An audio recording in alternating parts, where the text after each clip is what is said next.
નમસ્કાર મિત્રો, સ્વાગત છે તમારું મારી YouTube channel Mehul Mavani education and culture. મિત્રો, ફરી પાછા ઉપસ્થિત છીએ એક નવા અધ્યાય સાથે, એક નવા જ્ઞાન સાથે. આજનો જે આપણો વિષય છે તે છે હિન્દી ઉપર, હિન્દી વ્યાકરણ ઉપર. અને વ્યાકરણનો મુદ્દો છે, લેખનનો મુદ્દો છે પત્ર લેખન.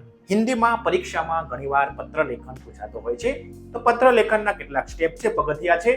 જો તેને આપણે બરોબર સમજી લઈશું તો પત્ર લખવામાં તમને તકલીફ પડશે નહીં અને તમે તેનો મહાવરો પણ યોગ્ય રીતે કરી શકશો. તો આજનો જે પત્ર છે તે પત્રનો મુદ્દો છે અનુમતિ પત્ર. મિત્રો, પત્રના પ્રકાર તો ઘણા બધા છે. બધાઈ પત્ર, અનુમતિ પત્ર, પ્રશાસકીય પત્ર, આશ્વાસન પત્ર, નિમંત્રણ પત્ર, એમ ઘણા બધા પ્રકારના પત્ર લેખન આવે છે. તેમાંનો એક પ્રકાર છે અનુમતિ પત્ર. તો અનુમતિ પત્ર આપણે કેવી રીતના લખવો તે સમજી લઈએ, તેના સ્ટેપ, તેના મુદ્દાને આપણે જોઈ લઈએ. તો મિત્રો, સૌપ્રથમ શરૂ કરીએ. પત્ર યાદ રાખીશું મિત્રો, આપણે હિન્દીમાં પત્ર લખવા જઈ રહ્યા છીએ. તો પ્રશ્નનો મુદ્દો શું હોય? પ્રશ્ન લખવાનો, પત્ર લખવાનો મુદ્દો શું હોય? તો મુદ્દો આવો હોઈ શકે: પ્રવાસ में जाने की अनुमति के लिए पिता को पत्र लिखिए. અહીં આપણે હોસ્ટેલમાં રહી રહ્યા છીએ અથવા તો કોઈ સ્કૂલે છીએ અને આપણા પિતાને પત્ર લખવાનો છે કે મારે પ્રવાસમાં જવું છે અને એટલા માટે તમે તમારા પિતાને પત્ર લખી રહ્યા છો.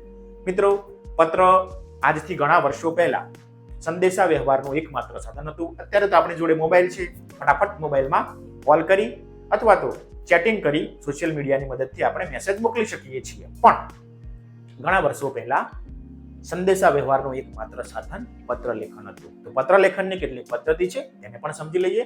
તમને પણ પત્ર લેખન કરવામાં, ક્યાંક પ્રશાસકીય પત્ર લેખન કરવામાં જો આ મુદ્દાને બરોબર સમજેલા હશો તો તકલીફ પડશે નહીં. તો જોતા જઈએ. તો મિત્રો, સૌપ્રથમ આપણો પત્ર લેખનનો પહેલો મુદ્દો છે ભેજને વાલે કા પતા. પત્ર જે લખી રહ્યો છે તે વ્યક્તિનું અહીં સરનામું આવશે. તમને એમ થાય પત્ર મારે મારા પિતાને મોકલવો છે તો સરનામું તો અહીં તમારા ઘરનું, તમારા પિતાજીના ઘરનું આવવું જોઈએ, હોસ્ટેલનું તો ના આવવું જોઈએ. તો પત્ર પહોંચશે કેવી રીતે? આવો તો મનમાં પ્રશ્ન થવો જોઈએ. તો મિત્રો, તેનું કારણ એ છે કે તમે જે પત્ર લખી રહ્યા છો તે આ કાગળમાં પત્ર લખવાનું છે. આ સ્ટેપ આપણે શીખવાના છે. કાગળમાં એક વખત પત્ર લખાઈ જાય પછી કાગળને વાળી કવર, હિન્દીમાં કહીશું લિફાફા, ગુજરાતીમાં પરબીડિયું, એમાં આપણો કાગળ મૂકી, પત્ર મૂકી પછી ત્યારબાદ આ કવર ઉપર આપણે આપણા પિતાનું, એટલે કે જે વ્યક્તિને આપણે પત્ર પહોંચાડવાનો છે તેનું સરનામું, ઉસકા પતા લિખેંગે.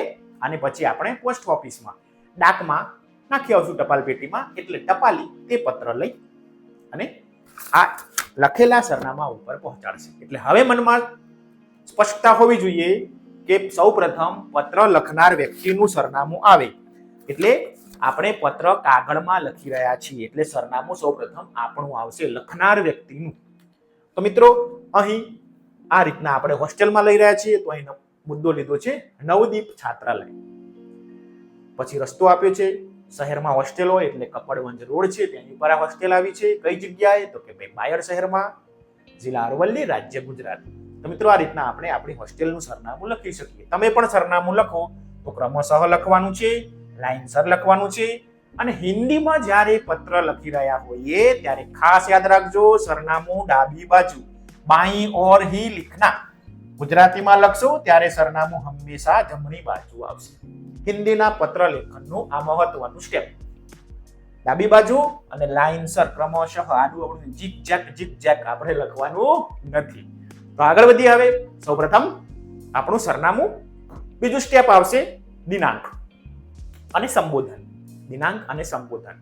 મિત્રો, પત્ર કઈ તારીખે લખાયો છે અને સંબોધન શું આવે તે જોઈ લઈએ. તો તારીખ છે 10/6/2025.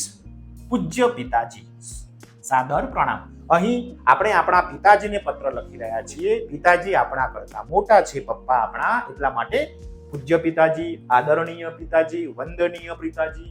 એટલે જેવા જેવા આપણા સંબંધો તે રીતના આપણે અહીં સંબોધન કરીશું. જો આપણો મિત્ર હોય, આપણે જ ઉંમરનો હોય તો પ્રિય મિત્ર એમ કરીને સંબોધન કરીશું. આપણે આપણા શિક્ષકને કે ગુરુજીને પત્ર લખી રહ્યા હોઈએ તો પૂજ્ય ગુરુજી, આદરણીય ગુરુજી, વંદનીય ગુરુજી, તે રીતના આપણે પત્ર લખીશું. તો મિત્રો, પાત્રના આધારે, સંબંધના આધારે આપણે સંબોધન કરીશું. હવે ચોથો મુદ્દો, પહેલો પતા, દિનાંક અને સંબોધન. હવે આપણે પત્ર લખવાની શરૂઆત કરી રહ્યા છીએ, તો સૌપ્રથમ આપણે ખબર અંતર પૂછી લઈએ.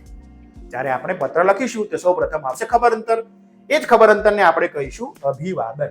તો જોતા જઈએ ખબર અંતર કેવી રીતના પૂછવાના છે. आपका पत्र मिला, जानकर बड़ी खुशी हुई, वहां सब सकुशल है, आप मेरी जरा भी चिंता न करें, मैं यहाँ सकुशल हूं. તો મિત્રો ખબર અંતર પૂછી લીધા. હું એ મજામાં છું, તમે પણ ત્યાં ઘરે મજામાં છો. તો સૌપ્રથમ અભિવાદન થઈ ગયું. આગળ વધીએ. પાંચમો મુદ્દો અગત્યનો, પત્ર लिखने का કારણ. શા માટે આપણે પત્ર લખ્યું છે? તો આપણને ખબર છે આપણે પ્રવાસ જવાની અનુમતિ પપ્પા જોડેથી રજા લેવાની છે, તો અનુમતિ પત્ર. સૌપ્રથમ આપણું પત્રનું કારણ. आपको सूचित करते हुए मुझे खुशी हो रही है कि हमारी कक्षा में से सब छात्र अगले महीने की 15 तारीख को जूनागढ़ प्रवास जाने वाले हैं. मैं भी उस प्रवास में सम्मिलित એટલે કે शामिल जुड़ावा होना चाहता हूं. स्कूल बस की व्यवस्था की गई है. यह प्रवास 2 दिन का रहेगा और 900 रुपये का खर्च आएगा. प्रवास 2 દિવસનો છે અને 900 રૂપિયા ખર્ચ લાગશે. इस प्रवास में बहुत से दर्शनीय स्थल देखने को मिलेंगे. मेरे सभी साथी भी इस प्रवास में जाने वाले हैं. मैं भी इस प्रवास में शामिल होना चाहता हूं. आप पत्र से इस प्रवास के लिए मुझे अनुमति देने और 900 रुपये मनी ऑर्डर से भेजने की कृपा करें. तो 900 રૂપિયા મોકલાવો અને મને પ્રવાસ જવાની મંજૂરી પણ આપો. તો મિત્રો આ રીતના આપણે પત્ર વ્યવહાર કરી શકીએ. મની ઓર્ડર આપણને પોસ્ટ ઓફિસ દ્વારા સુંદર મજાની વ્યવસ્થા છે. એક જગ્યાએથી બીજી જગ્યાએ પૈસા મોકલવા મની ઓર્ડર બે વખતે આપણને પોસ્ટ વાળા સુવિધા આપતા હતા. અત્યારે તો ગૂગલ પે અને ઓનલાઈન બેન્કિંગની સુવિધા છે, એટલા માટે પૈસા ઝડપથી આપણે પહોંચાડી શકીએ છીએ. પરંતુ ઘણા વર્ષો પહેલા પૈસા એક જગ્યાએથી બીજી જગ્યાએ મોકલવા માટે પોસ્ટ ઓફિસ આપણને ખૂબ જ ઉપયોગી થતી. તો પત્ર લખવાનું કારણ આવી ગયું. હવે આગળ બીજા કોઈ સમાચાર હોય તો તે પણ પૂછી લઈએ. अन्य समाचार कया कया छे ते पण जोई लईए.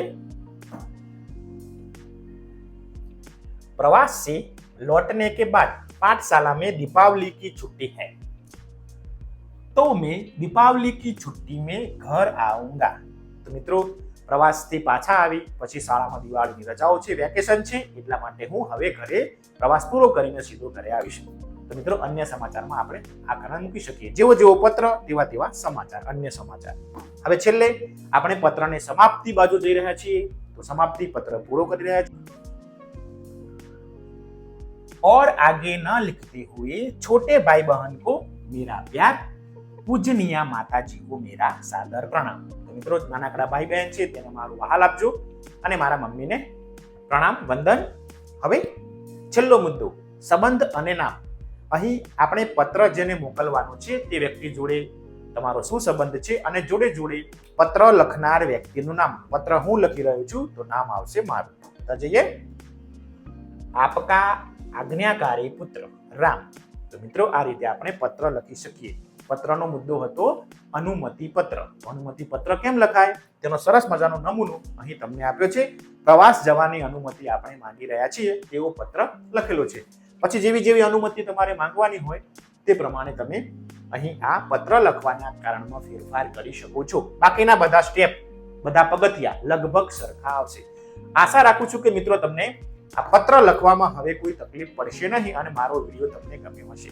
જો મિત્રો તમને મારો વિડીયો ગમ્યો હોય તો પ્લીઝ અમારી આ બંને ચેનલને શેર, લાઈક અને સબસ્ક્રાઇબ જરૂરથી કરી લેજો, જેથી નવા વિડીયો લઈને આવું તો તમારા સુધી ઝડપથી પહોંચી શકું. અને જોડે જોડે તમને આ વિડીયો કેવો લાગ્યો તે અંગે કોમેન્ટ બોક્સમાં કોમેન્ટ પણ જરૂરથી કરજો, જેથી નવા વિડીયો લઈને આવું તો મને ખ્યાલ આવે. મુદ્દો ના સમજાયો હોય તો પણ કોમેન્ટ બોક્સમાં કોમેન્ટ કરજો, જેથી નવા વિડીયોમાં તમારા તે પ્રશ્નોના ઉત્તરો આપી શકું. તમારો ખૂબ ખૂબ આભાર.